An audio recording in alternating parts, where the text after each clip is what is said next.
Assalamualaikum warahmatullahi wabarakatuh. Perkenalkan, nama saya Sylvia Jisa Putri, NPM pos 1801020067, Prodi Akuntansi Universitas Muhammadiyah Magelang. Di sini saya akan memaparkan hasil tentang langkah-langkah untuk menggunakan program ACL untuk menjawab soal-soal dari asesmen akhir semester tahun 2021-2022 untuk mata kuliah Information System Audit and Control. Langsung saja kita ke soal-soalnya. Untuk yang pertama ada pertanyaan, apakah terdapat data error dalam semua tabel tersebut? Untuk menjawabnya, kita langsung menuju ke aplikasi ACL. Untuk langkah-langkahnya, klik gaji 2020, kemudian klik data, pilih verify,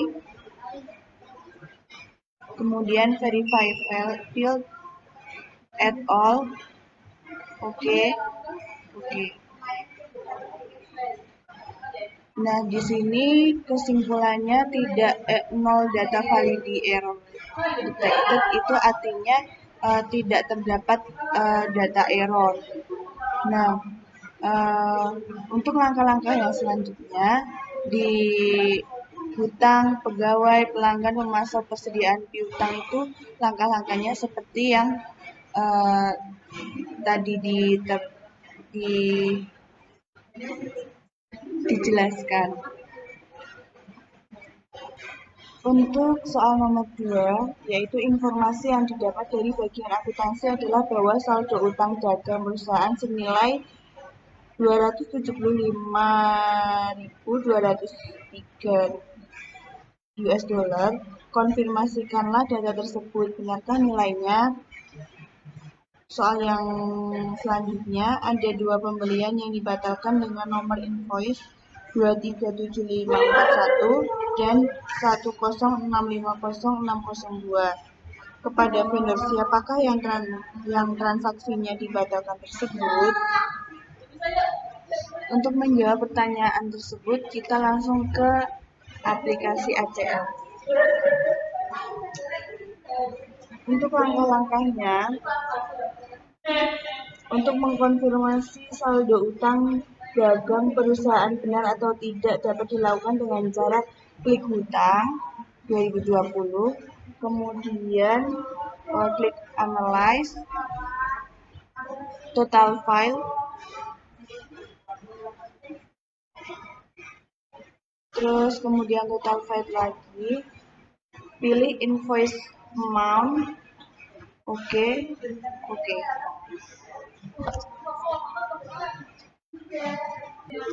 Karena kemungkinan ada pelanggan yang namanya belum terdaftar atau kemungkinan ada penjualan yang fiktif yang memiliki selisih yang di soal itu 3.437,36.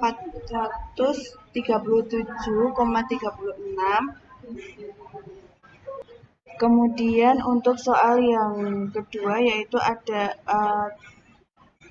untuk mengetahui pembelian yang dibatalkan dengan nomor invoice 2375541 dan invoice 1065062 dan kepada vendor siapakah yang transaksinya dibatalkan tersebut, langkah-langkahnya adalah yang pertama, klik hutang,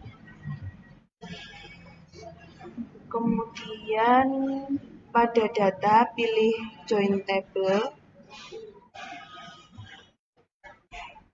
pada secondary table pilih pemasok 2020, pada secondary case dan primary case pilih vendor number,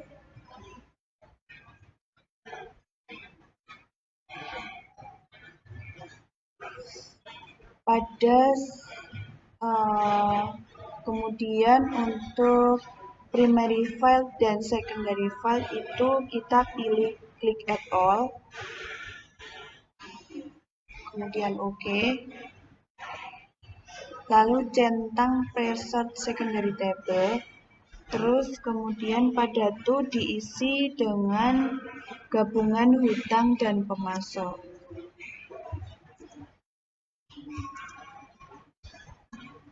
Lalu klik OK. Pada fx, kita klik fx, masukkan rumus invoice number,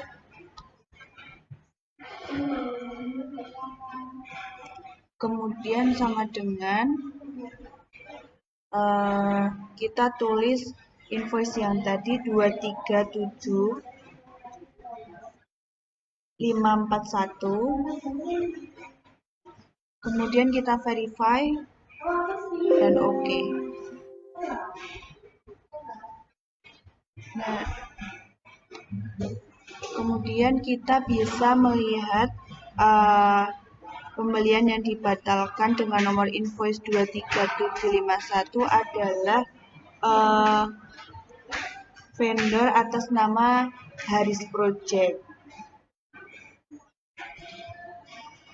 Kemudian yang selanjutnya pada filter samping fx, pada rumus angkanya diganti menjadi invoice number 106506002. Kemudian enter. Nah, di sini kita bisa mengetahui untuk pembelian yang dibatalkan dengan invoice 106506002 adalah vendor atas nama Binfortul dengan invoice number tersebut. Untuk soal yang selanjutnya, nomor 3, yaitu berapakah jumlah transaksi pembelian yang terjadi setelah 1 Juli 2000, berapa total nilai transaksinya. Kita langsung saja masuk ke aplikasi ACL. Untuk langkah-langkahnya, klik gabungan hutang dan pemasok, kemudian analyze, total file lagi, kemudian pilih invoice amount, kemudian klik OK. Pada if diklik invoice date, kemudian kita ditanda lebih besar karena yang di soal itu setelah 1 Juli tahun 2000. Kemudian kita klik date, kemudian disesuaikan tanggalnya sesuai soal tahun 2000, kemudian bulan Juli tanggal 1, klik OK, verify, OK.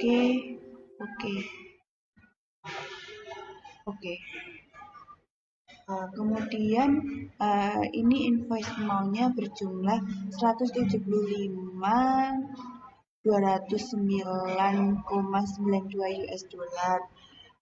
Terdapat 71 transaksi pembelian yang terjadi setelah 1 Juli tahun 2000 dengan total senilai invoice amount tersebut.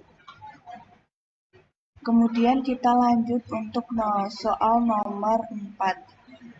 Hitunglah rata-rata harga beli pokok, 5 nilai tertinggi harga beli produk, 5 nilai terendah harga beli produk. Kita masuk ke aplikasi ACL. Untuk langkah-langkahnya, klik hutang, kemudian analyze, statistical, kita pilih statistik, klik statistik on, lalu pilih unit cost, kemudian centang STD deviation-nya, kemudian klik OK. Nah, di sini sudah dijabarkan ada rata-rata harga beli produk itu sebesar 14,92 US dollar. Kemudian ada 5 nilai tertinggi dan terendahnya. Di sini sudah tertera. Kemudian lanjut ke soal nomor 5. Nomor 5, klasifikasikan produk sesuai dengan letak penyimpanan menurut judgement Anda sebagai seorang auditor. Di manakah letak gudang yang perlu mendapatkan perhatian lebih dan apa alasannya? Langsung saja ke langkah-langkahnya. Klik persediaan, kemudian klik analyze, lalu classify, subtotal 5, lalu kita pilih add all, kemudian OK. Nah, di sini sudah ada hasilnya. Untuk temuannya, gudang yang perlu mendapatkan perhatian lebih yaitu gudang nomor 5 karena memiliki quantity on hand-nya dan quantity on order dengan jumlah paling tinggi. Dalam hal ini dapat menyebabkan terjadinya fraud atau kecurangan. Selain itu, yang perlu diperhatikan lagi yaitu gudang nomor 22 karena quantity on order-nya berjumlah 0. Di sini perusahaan harus melakukan pemesanan kembali terhadap persediaan. Soal selanjutnya yaitu nomor 6. Buatlah kelompok utang berdasarkan nilai transaksi dengan jumlah kelompok sebanyak 5 range. Nilai transaksi berapakah yang paling tinggi? Untuk langkah-langkahnya yaitu kita klik hutang, kemudian analyze, statistikal, terus profil, kita pilih profil, kita klik profil file, terus kemudian kita pilih invoice amount, OK.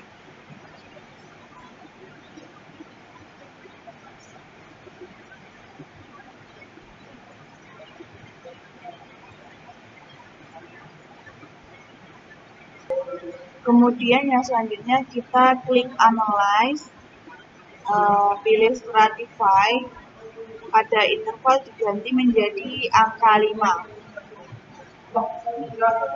Lalu kita klik OK. Di sini ada temuan ring nilai transaksi yang paling tinggi. Prosentasenya adalah invoice amount dengan nilai antara 14,88 sampai dengan 11,365 dengan jumlah 97 dan prosentase sebesar 95,1%. Untuk soal yang selanjutnya yaitu soal nomor 7. Sebutkan 4 karyawan dengan gaji tertinggi dan gaji terendah dan sebutkan 3 karyawan paling senior dan 3 karyawan paling junior. Nah, di sini langkah-langkahnya kita klik pegawai 2020, kemudian data, terus join table. Nah, di situ terdapat 5 kotak dialog. Yang pertama ada secondary table, kita pilih gaji 2020. Kemudian secondary case, kita pilih M0, OK. Pada primary case, kita pilih M0 juga.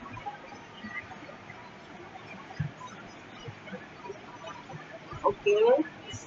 Kemudian di secondary file dan primary file kita add all semua, lalu klik OK. Kemudian tentang result secondary table, pada kotak dialog itu ditulis gabungan gaji dan pegawai.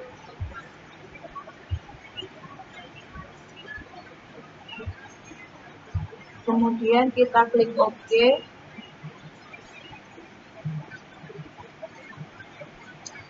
Kemudian untuk mengetahui tertinggi dan terendahnya, kita klik analyze, statistikal, kemudian pilih statistik, terus statistik on, pilih gross pay, kita klik OK, kemudian kita cetak STD deviation-nya, klik OK. Nah, di sini sudah tertera ada 4 karyawan dengan gaji tertinggi, yaitu kita bisa lihat dengan klik terus di sini ada nama karyawan Carmen dengan gaji 495,83, kemudian dan seterusnya. Kita bisa cek di situ, dan juga terdapat karyawan dengan gaji terendah. Kita bisa lihat dan klik di situ. Nah, ini ada Industrian Manjomek dengan gaji terendah 1,278,33 dan seterusnya. Kemudian untuk mengetahui karyawan yang paling senior dan yang paling junior, langkah-langkahnya adalah karyawan kita klik analyze, statistikal, kemudian kita pilih statistik, kemudian kita pilih statistik on, kita pilih hire date, kemudian klik OK, tentang standar deviation-nya, kemudian kita klik OK. Nah, di sini sudah dijabarkan antara karyawan senior dan karyawan junior. Nah, di sini terdapat karyawan senior yang contohnya ada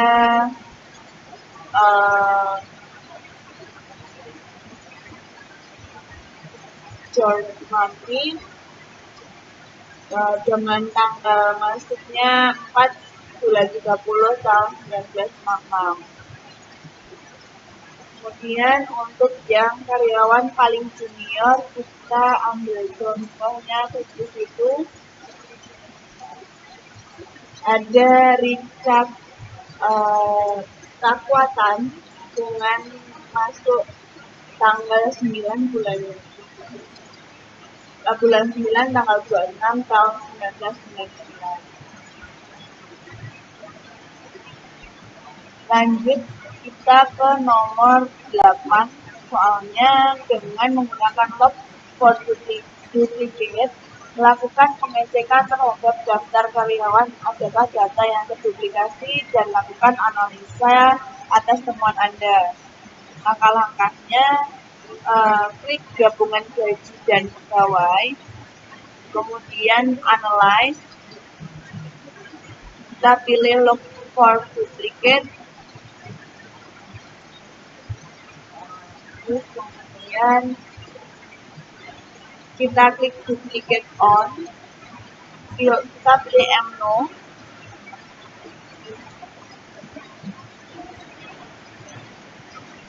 oke, kita klik OK. Pada last file pilih no,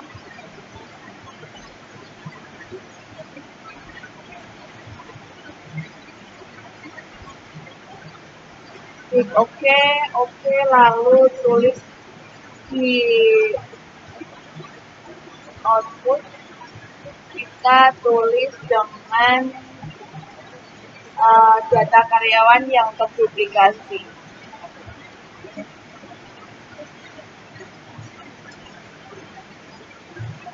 Kita klik OK,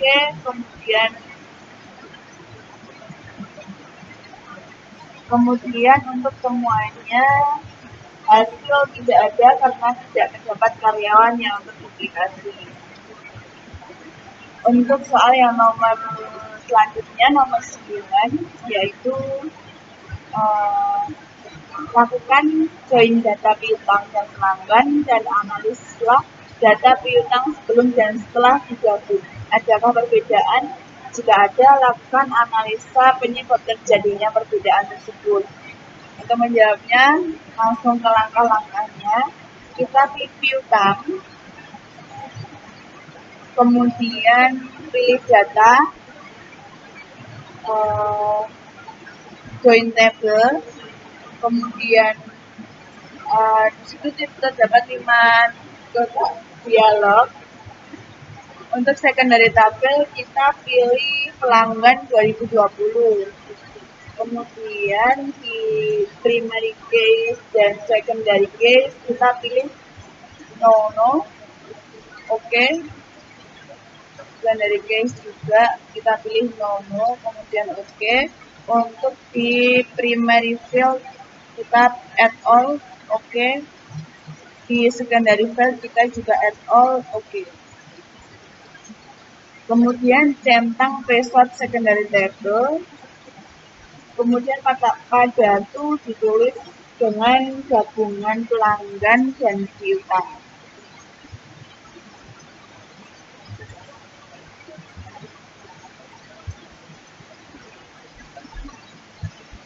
Kemudian kita klik OK.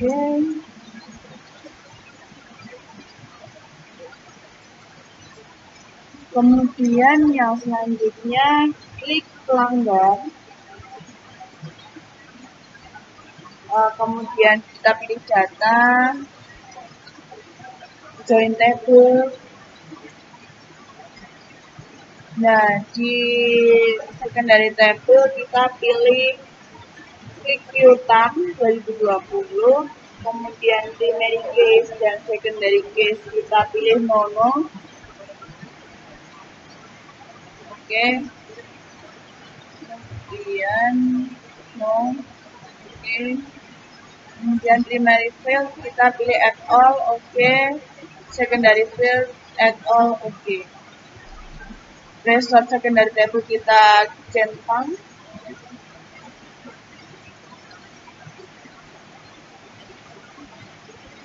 Kemudian yang to inti kita tulis gabungan piutang dan pelanggan.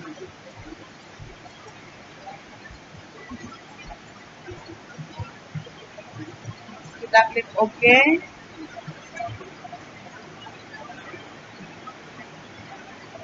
Nah, apabila temuannya yaitu apabila menggunakan data utama piutang, maka menghasilkan daftar data sejumlah 772. Di sini terdapat perbedaan data piutang sebelum dan sesudah digabung, di mana data piutang sebelum digabung terdapat 772 data, dan setelah digabung terdapat 770 data. Terdapat 770 data, dan pada pelanggan berjumlah sebanyak 64 data. Perbedaan ini dapat terjadi karena adanya beberapa pelanggan yang melakukan pembelian lebih dari satu kali, adanya retur barang karena terdapat produk yang cacat, bahkan mungkin menjadi human error atau salah catat sehingga join table akan menjadi lebih banyak. Kemudian kita menuju soal yang terakhir yaitu nomor 10.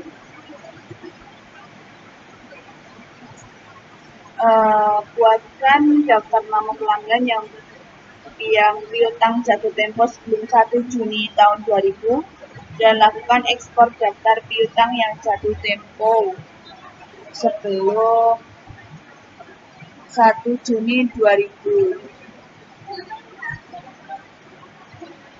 Untuk langkah-langkahnya yaitu klik gabungan piutang dan pelanggan.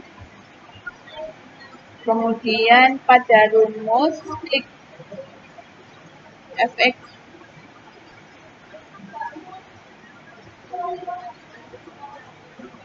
Kemudian pada rumus fx kita pilih do dan lebih kecil, tanda lebih kecil karena ini sebelum 1 Juni ya. Kemudian kita pilih date-nya, kita atur tanggalnya tahun 2000, bulan Juni, tanggal 1 ya. Oke, kita klik OK. Kemudian verify, oke. Untuk hasilnya, kita dapat melihat 48 daftar data pelanggan yang jatuh tempo sebelum tanggal 1 Juni tahun 2000. Untuk yang selanjutnya, langkah-langkahnya untuk mengekspor ke tempat yang diinginkan itu, yang pertama klik data, kemudian export to other application, kemudian klik view, export as, lalu pilih teks, kemudian export with field name, kita centang, kemudian pada itu kita isi dengan jatuh tempo 1 Juni 2000 dengan NPM kita 102.0067. Lalu kita klik OK. Nah, di sini selesai ekspor data, data kita tersimpan di folder dokumen yang kita buat. Nah, kita bisa mengecek folder yang tadi sudah kita simpan dan sudah kita buat. Mungkin itu saja yang bisa saya sampaikan dan saya paparkan. Kurang dan lebihnya mohon maaf. Wassalamualaikum warahmatullahi wabarakatuh.